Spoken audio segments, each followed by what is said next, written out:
Thank you for joining us for the final session in the retailX e-commerce acceleration tracks.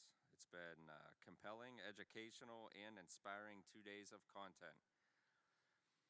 Now, Deborah Weinswig is going to talk about what the U.S. has learned from China when it comes to live streaming, how to use live streaming to bridge the digital-physical gap, and much more. Deborah is the CEO and founder of Coresight Research, a research and advisory firm that focuses on the intersection of retail and technology. Coresight provides retailers, brands, solution providers, startups, and investors with insights, data, and advice to anticipate change and profit from the disruption reshaping the global retail landscape. The company has offices in Africa, Asia, Europe, India, and the U.S. Deborah serves on the board of directors for Guess, Kiabi, and Excel brands. She also sits on the boards of many philanthropic organizations, including Goodwill Industries, New York, New Jersey, and Street Soccer USA. In 2020, she founded Retailers United, a nonprofit dedicated to SME retailers and fashion brands that have been impacted by COVID. Deborah serves as a mentor to several early-stage companies in both the U.S. and Hong Kong. In addition, she is on the advisory board for the Northwestern Retail Analytics Council and the World Retail Congress. She was one of the founding members of the Oracle Retail Strategy Council and is an active member of the ICSC Research Task Force. Welcome, Deborah.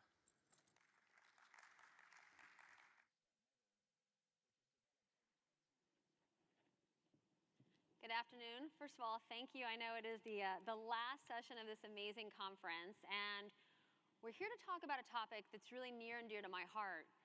It's not often that you get to say, I was there in the beginning, but with live streaming, live commerce, I was. In 2015, I was leading for Lian Feng Group, Feng Global Retail and Technology. And we happen to have an innovation center in Shanghai where we did a lot of streams for a lot of the retailers whom Lian Feng was sourcing. And we got to see it firsthand, all of the challenges, all of the opportunity. And so if we think about, we'll go through some of the timelines, but if that was 2015 and we've really just seen live commerce start in the US in the last 2 years, when you start to look at some of the numbers, it really does make a lot of sense with regards to where the US is right now and where China is, but this huge opportunity for this completely new way of commerce. Many of the questions I've gotten while I've been at the conference thus far have been, do you really think it's gonna work? I absolutely do.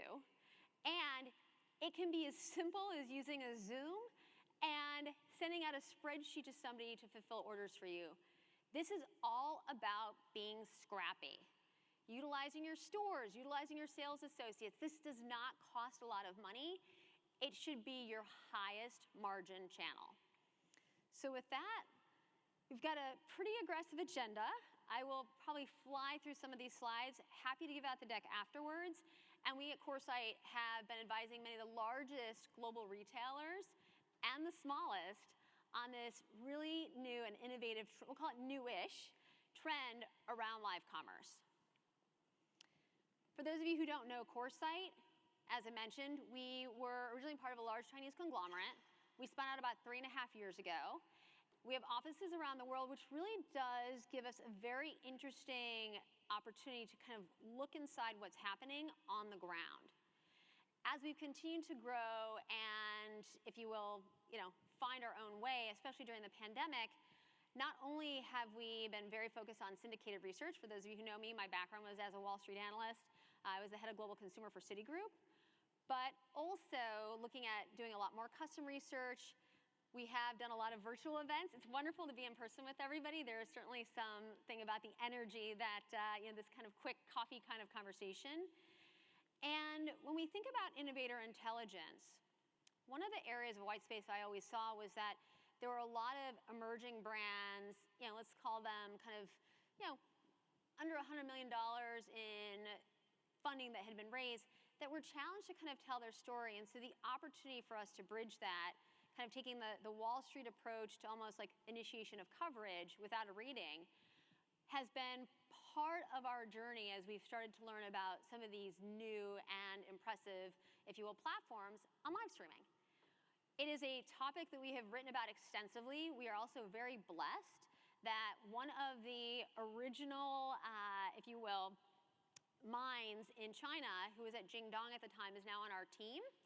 And so we really do have very deep expertise in this subject. So let's just kind of, first of all, what is live commerce? I have been, because it is such a passion of mine, I've talked about it at this conference so much. It's this idea that in a stream, that can be, like I said, it can be as simple as a Zoom, it can be as sophisticated as a, as a ghost retailing, as a Bambuzzer, many other platforms, like a Common Sold, that you can basically, as a consumer, see the product, you can ask a question. And when you think about who's in this stream, you'll have what in China we call a KOL, a key opinion leader. Maybe it's an influencer. I personally believe that the right move going forward is a sales associate. They know your product the best. They're passionate about it. They really care. How you choose to compensate them. We know one retailer who's giving days off, gift cards. This is about how do you, I've always felt that a sales associate is a career. And what better way to have them think about a career path than being an influencer for a brand and being able to actually take their knowledge and help consumers know more. So these numbers are impressive, right? But we've basically gone from 0 to $300 billion in China in a very short period of time. And we checked in with the folks at Taobao, which is the Tmall platform, Taobao Live. They've seen 90% growth this year already. And so the fact that we're predicting 100, considering we still have much of the year to go, I think is absolutely reasonable. And we are seeing kind of a slower, if you will, on-ramp here in the US. But once again, we are very confident that we will get to these same numbers that we're saying in China. So we do think this idea around being able to engage with your customer, and let's just kind of take a step back. So you have this amazing timeline here of what we've seen in China, and really kind of TikTok or Douyin and Taobao Live were what started this trend not that long ago.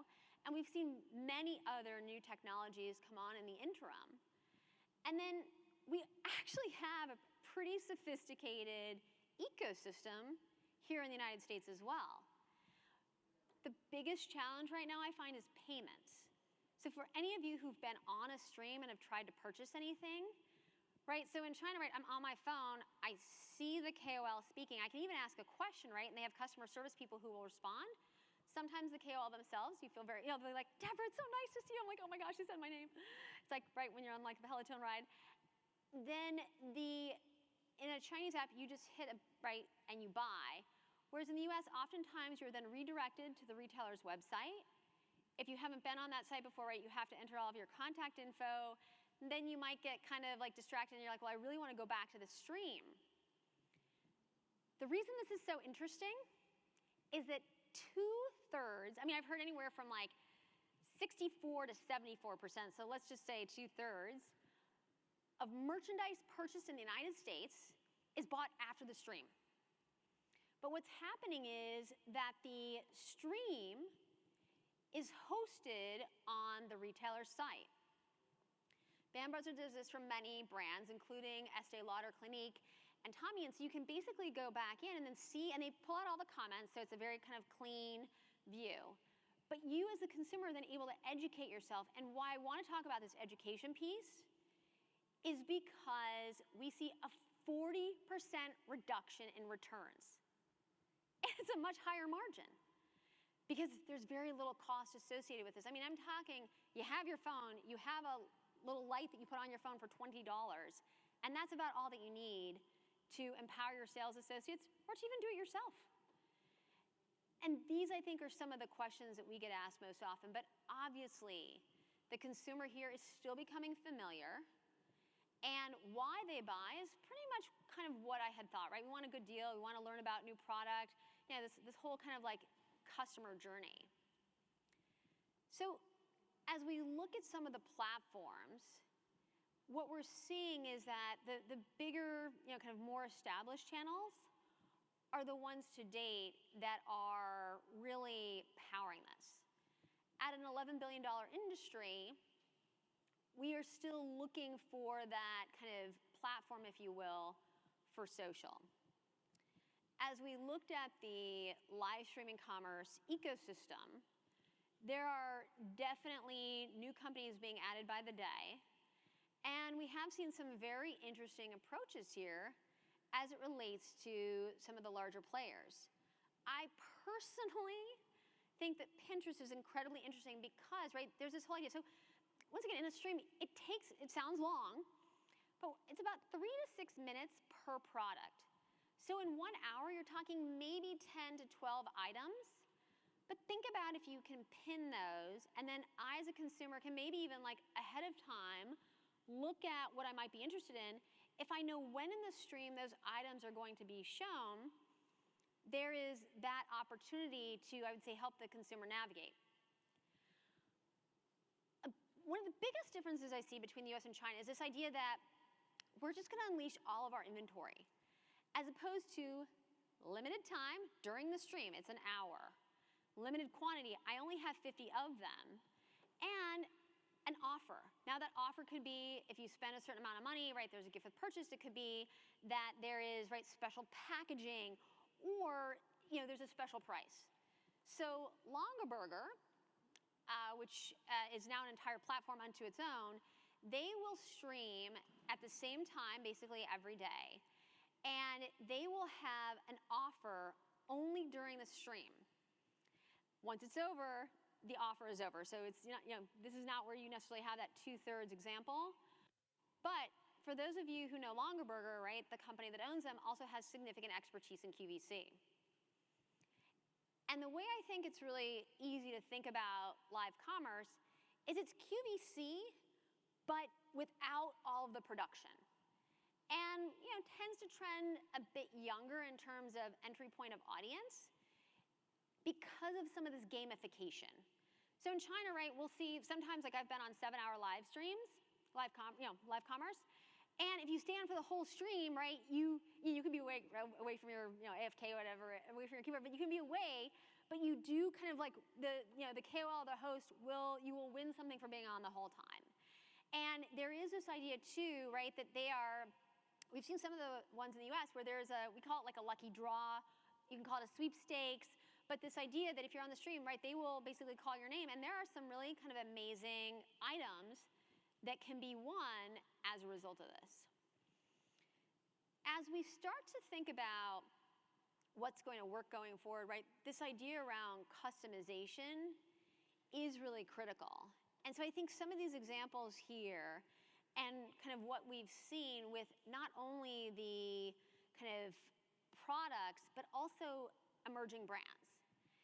And that's why, right, we continue to hear a lot about what Shopify, I think, just made an announcement about what they're doing.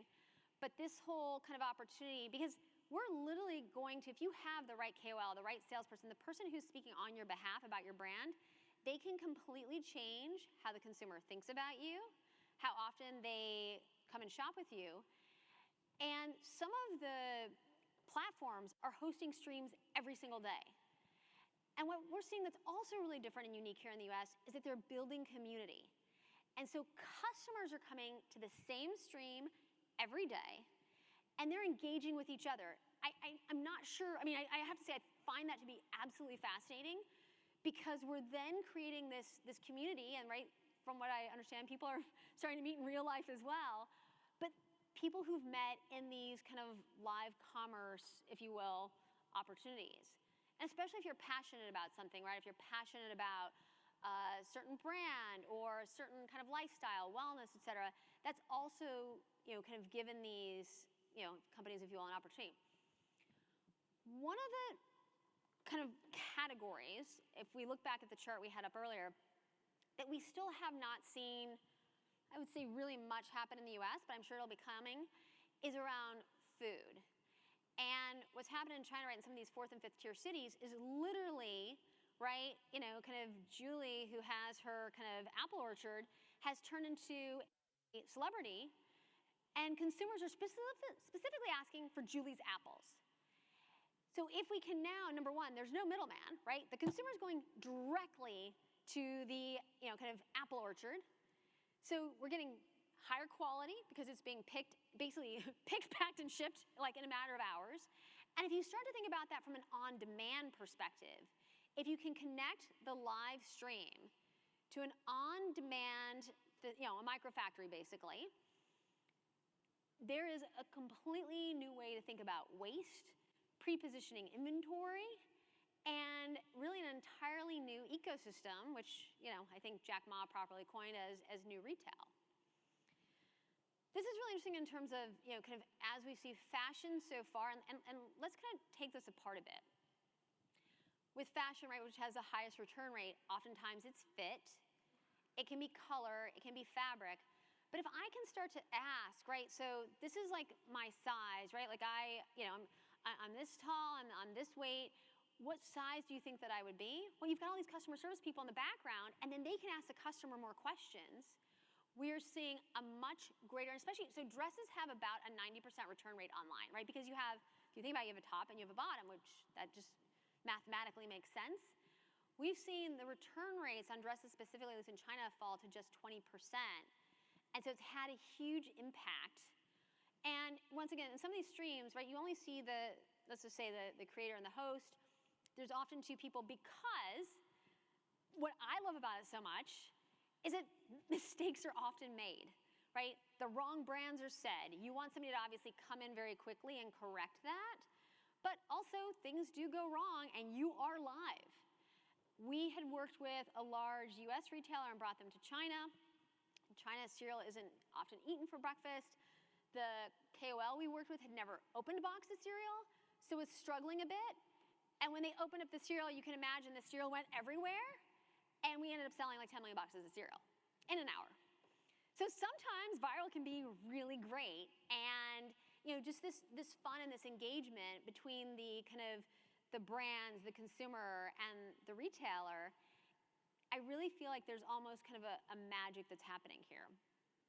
Now, I do think that this is really critical in terms of how you think about marketing the stream. And we've seen kind of many different successful ways. Some companies work with influencers to help them. Some of them are kind of relying on their platform partner.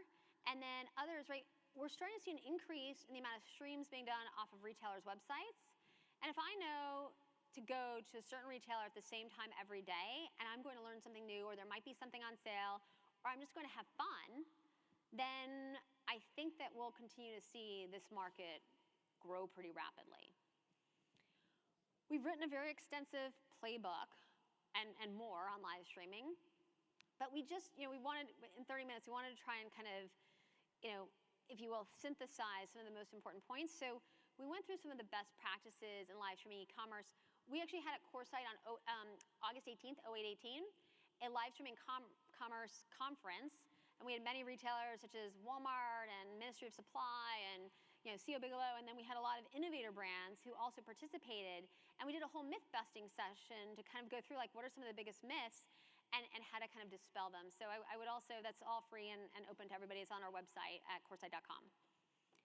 So number one, and a myth is usually that you have to have, right, a KOL you pay a lot of money to, or a celebrity. Absolutely not. Use somebody from your company. I mean, if you're a vitamin company or a health company, maybe you use a nutritionist who's used to talking to customers often. Maybe you use somebody who's on the merchandising side, or like I said earlier, you utilize your sales associates. So think about it, if they're in store, and I often think the best place to do a stream is in store if, everything is open and that works. If it's in your apartment, that's fine too. It doesn't really matter. But think about it, if you're in a store and a customer's like, I really love that blouse, but like I can't imagine what I would wear with it on the bottom, you can literally have somebody run, right, and grab a pair of jeans or a skirt or whatnot, and you can start to, and this is one to many, so right, mind you, there is a big audience that's going on here, but you can also pull that person into a private chat. But in this kind of one-to-many idea, right, you can then also just say to people, hey, right, like Susie asked this question, we think this is a great look. We're also seeing a big uptick in one-to-one. And that is incredibly interesting to us as well, because you can then book times with different retailers to have a one-on-one consultation. From what we've heard, many retailers, I think, are surprised at the length of time that the customer stays on. But we've heard somewhere between kind of like 8 and 9 minutes, they'll stay on this one-on-one kind of chat. And that, to us, is a really interesting kind of go-forward approach and probably marries up the two quite nicely. All right, number 2. How do you kind of think about, right, the right kind of platforms? There are many, and like I said, every day I'm certainly learning more. Now, there are platforms currently in the US where you can live stream into China. There are platforms that are much better for bigger brands. There are platforms that will actually help you shadow ban, which unfortunately, we've been, on different streams where unflattering things were said about some of the KOLs, and right, we really don't want that to distract the consumer, because ultimately the purpose is to drive sales. And so anything that can be done to have like the best possible stream, and for those of you who have not priced this out, I mean, we're literally talking $600, $700 a month to find a live streaming platform. This is going to be the least expensive way for you to drive commerce in the near future. All right, number 3. This idea around customization. What I really like about this is that you can get an idea of kind of how differently, right now, I would say the energy is from like a Chinese live stream. One of my friends who's in China right now, and we've worked very closely with on some of the brands, was like, I watched one of the streams in the US, and they're like, there's just so much opportunity. And so there's really, like, I'd say a global excitement. And what we're also starting to see is many brands who want to minimize their costs, right? Think about emerging brands, this D2C brands, who are looking at this channel as a way to find their audience. And you can start, and I think there's also this misperception that you have to have like 1 million people on a stream. You can have 2,000 very well curated folks and do incredibly well in terms of your sales. And it's going to take time, right? Your first stream, let's just be completely honest, and you may make $5,000, and you're like, wow, that was disappointing. And then your next stream, it might be 50, and then your third stream, it could be $250,000. And so if you start to think about that exponentially, and those are numbers that I would say are probably pretty realistic as we see things progressing in the US, because every time you're going to get to know more, you're going to build your audience, and customers are going to start to anticipate it. I would strongly suggest, at the beginning, it may be a lot of work, and we've also seen some interesting, who owns it in the organization, right? Is it the CMO? Is it the chief digital officer, right? Where does this kind of get funded from, or who owns it? And that also will start to, I would say, predict some of your path forward and the journey with which you look at choosing your partners and also thinking about your ultimate opportunity. This, once again, just shows you the same brand in different geographies. And while on the Chinese platform, you're just like, wow, there's just a lot going on there. There is, right? And so you have multiple people on the stream, you have people in the background, right? The sales volume is probably about 100x between the two. But in the US, we're still learning what it means to buy in a live stream, to put on a live stream. And the technology partners are also starting to do more for us that will allow kind of this more animated approach. This kind of, we kind of touched on this idea of exclusive offers, but also telling the consumer ahead of the stream. And what we've heard from many people is, while I would have personally thought that social media was the most effective kind of medium to communicate, many retailers have found just kind of email, like very basic marketing, in terms of, right, today we're going to go live at 12 o'clock. We're going to have 100 items. We're going to drop the price by 25%. This will be the lowest price this month, the lowest price this year. And what we've seen is that has really kind of helped to drive. And the other thing is, it can be very simply putting a new package. having a certain color, flat iron just for that stream. Maybe it's pink with like red roses, whatever it might be. And one of the things I want to encourage all of you in this room, International Women's Day is coming up on March 8th. You're like, wow, it seems like a long time away.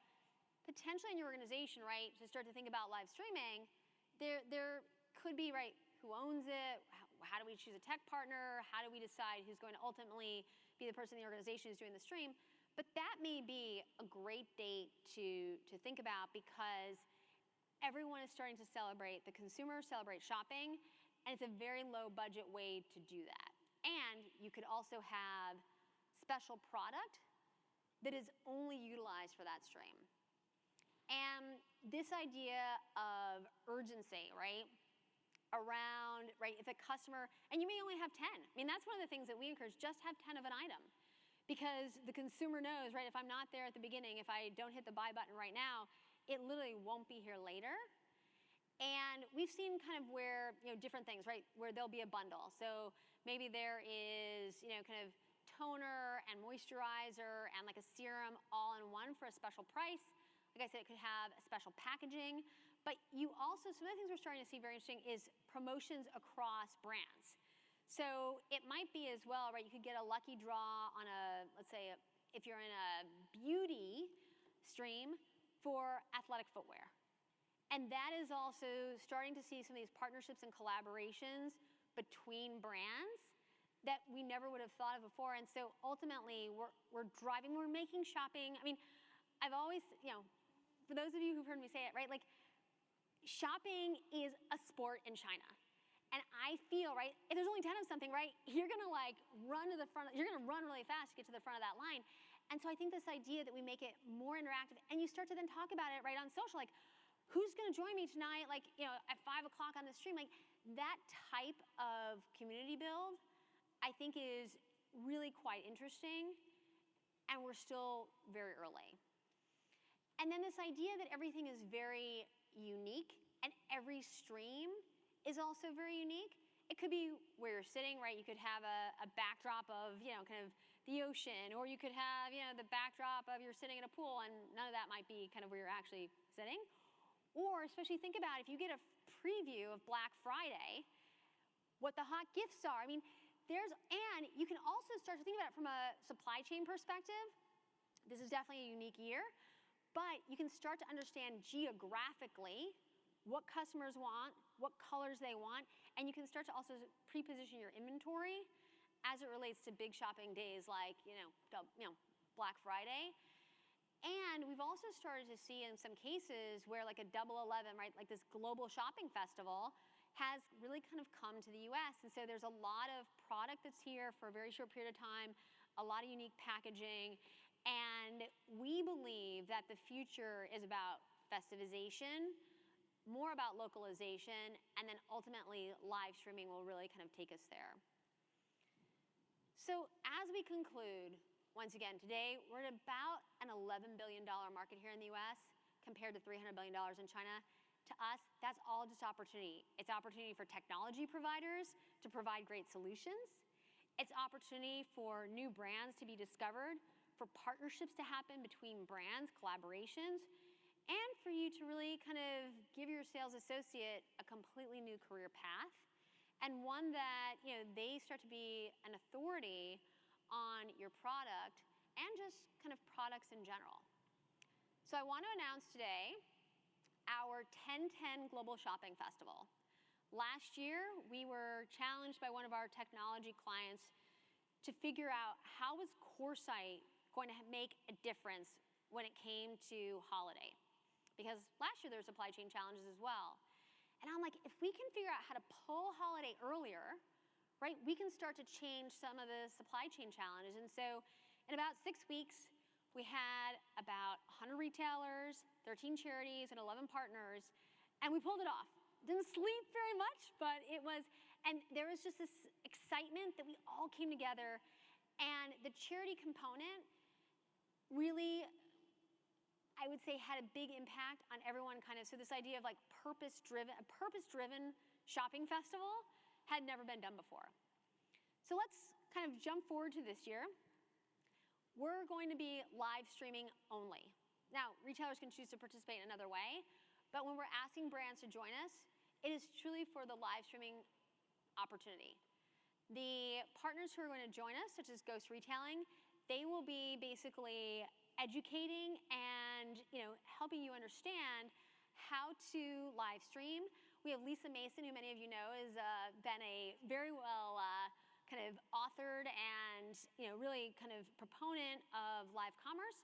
She had been a QVC host, and she's going to help us train up a lot of people who are doing live commerce for the first time. We also have brands like a Longaberger, a Judith Ripka, T3, Estory, and many others who have already signed on to participate. We will be coming out with weekly announcements and a press release next week, but this will be an opportunity. If any of you want, email me, ping the site, and everything from a retailer perspective, what we ask is a give back of at least 5% to charities. Those charities include Breast Cancer Research Foundation, American Heart Association, St. Jude's, and others. And that, you can either have the customer direct it, or you yourself as the brand, kind of mall owner, et cetera, you can direct. But this idea that we're all going to be doing this together, as a retailer, there is absolutely no cost. It's just an opportunity to experiment and learn. Think of it as almost going to be like a music festival with different stages. And ultimately, it's just an opportunity to have some fun and to get people excited and to try and pull the shopping season earlier to see what we can learn and to also help as much as we can as it relates to supply chain. So thank you very much for joining me today on a topic that is really near and dear to my heart. And I know that all of us working together will really see this path to live commerce, live streaming continue to grow really at an exponential rate. Thank you so much.